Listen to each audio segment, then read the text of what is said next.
Assalamualaikum warahmatullahi wabarakatuh. Perkenalkan, nama saya Zahwanatul Alfioni dengan NIM 24016064, mata kuliah pengantar linguistik umum. Baik, di sini saya akan mempresentasikan materi tentang tataran morfologi. Yang pertama itu ada pengertian morfologi. Morfologi adalah cabang ilmu bahasa yang mempelajari tentang bentuk dan struktur kata, mengidentifikasi satuan-satuan dasar bahasa sebagai satuan gramatikal. Morfologi mempelajari seluk-beluk bentuk kata, serta pengaruh perubahan-perubahan bentuk kata terhadap golongan dan arti kata.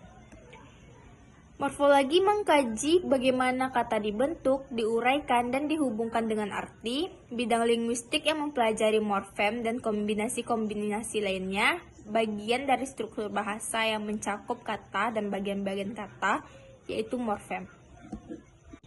Adapun ciri-ciri morfologi, yaitu mengkaji struktur internal kata. Morfologi berfokus pada analisis struktur internal kata, termasuk bagaimana elemen-elemen seperti morfem. Dan yang kedua, berhubungan dengan morfem. Berhubungan dengan morfem ini ada morfem bebas dan morfem terikat. Morfem bebas ini morfem dapat berdiri sendiri, misalnya buku. Morfem terikat tidak dapat berdiri sendiri, misalnya me atau kan. Yang ketiga, mempelajari proses pembentukan kata. Di sini ada afiksasi, reduplikasi, dan pemajemukan. Afiksasi ini sama dengan pengimbuhan. Afiksasi ini adalah penambahan prefiks, sufiks, infiks, atau konfiks pada kata dasar. Adapun reduplikasi adalah pengulangan kata dasar. Dan ada pemajemukan, penggabungan dua kata dasar menjadi kata majemuk. Yang keempat, ada menganalisis perubahan makna dan fungsi kata. Di sini ada derivasi dan infleksi. Derivasi ini adalah mengubah kelas kata, misalnya tulis kata kerja menjadi penulis kata benda.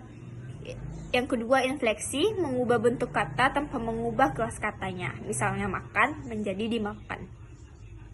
Yang kelima, berhubungan dengan kategori gramatikal. Di sini ada jumlah, jenis kelamin, dan tense dan aspek. Jumlah adalah kata tunggal atau jamak, misalnya rumah menjadi rumah-rumah. Jenis kelamin, misalnya dalam beberapa bahasa, kata benda dapat menunjukkan gender, maskulin atau feminim. Yang terakhir, tense dan aspek, perubahan kata kerja untuk menunjukkan waktu atau aspek dalam beberapa bahasa. Yang keenam, universal namun intelektual. Morfologi berlaku pada semua bahasa, tetapi proses dan aturan pembentukan kata berbeda-beda, tergantung pada sistem bahasa tertentu. Dan yang terakhir, ciri-ciri morfologi ini adalah melibatkan analisis bentuk dan makna. Dalam morfologi, hubungan bentuk kata atau struktur morfem dan maknanya menjadi fokus utama.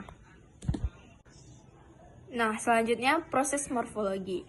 Proses morfologi ini ada 3 macam, yaitu afiksasi, komposisi, dan konversi. Afiksasi ini adalah proses menambah afiks ke morfem dasar. Misalnya membaca, baca ditambah mem, jadi membaca. Yang kedua, komposisi, proses menghubungkan 2 atau lebih morfem dasar. Misalnya kereta api, kereta ditambah api, jadi kereta api. Yang ketiga itu konversi, proses mengubah kelas kata tanpa menambahkan afiks. Misalnya jalan-jalan, kata benda menjadi menjalan, kata kerja.